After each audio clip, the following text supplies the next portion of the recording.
Well, hello. We're going to do the final image here. It's the dark-haired girl before, and we'll open her up in Photoshop, and you'll see she looks pretty good. We can double-click on this hand and zoom in, and we'll see that she's got some hair across her face.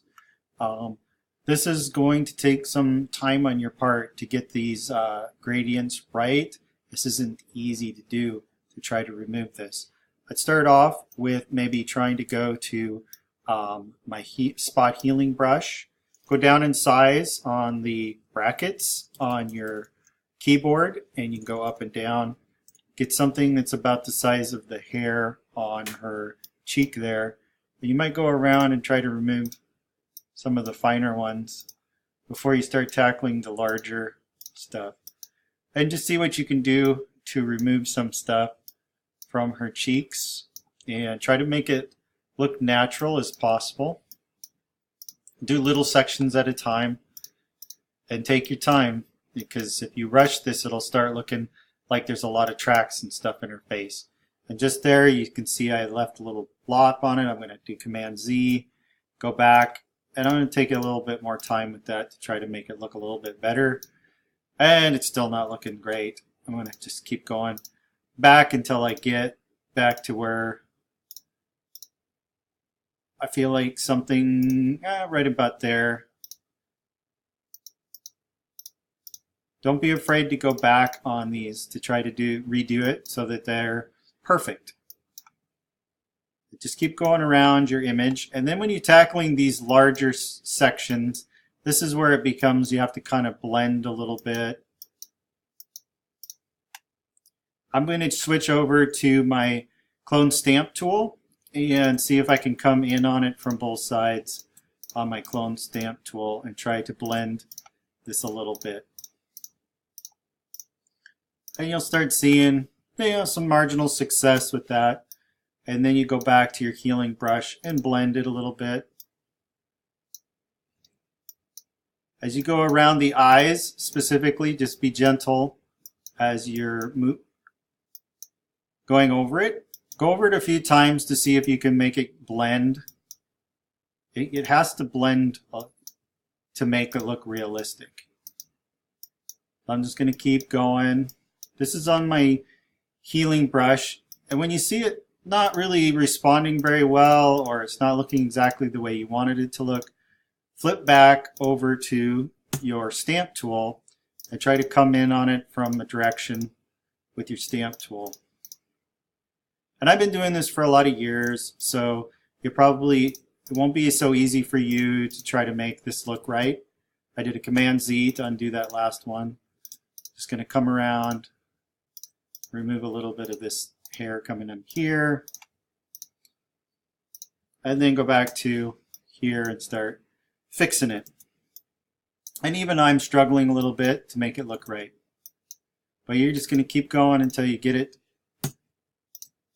into a state of perfection, at least as far as your eye goes. And that's not perfect, but we're getting closer. So you're just going to keep working at this and see if we can get it to blend a little bit. Blend up to the top. And you'll just keep working around the nose as well. See if you can get this to heal out on the nose. It's amazing what you can do in Photoshop with just a little bit of time spent on it. You can manipulate an image and make it look a lot better than what it did before. So we're getting close here, I think. You may want to remove some hair around the cheekbones here, a little bit more on the nose. Make sure these little fine lines are out. Maybe try to remove this stuff as well, just to blend that out. It's not looking too bad. I'd say the nose needs a little bit more work, but you can kind of get the idea, and then you guys can take it from there. So try your very best to remove that so that there's no remnants of that hair across your face. So maybe a little bit more around in here. Play around. You can go up and down again with your toggle to get that just right. And then once you've got that done, you could do some image correction to this if you felt like it needed a little correction.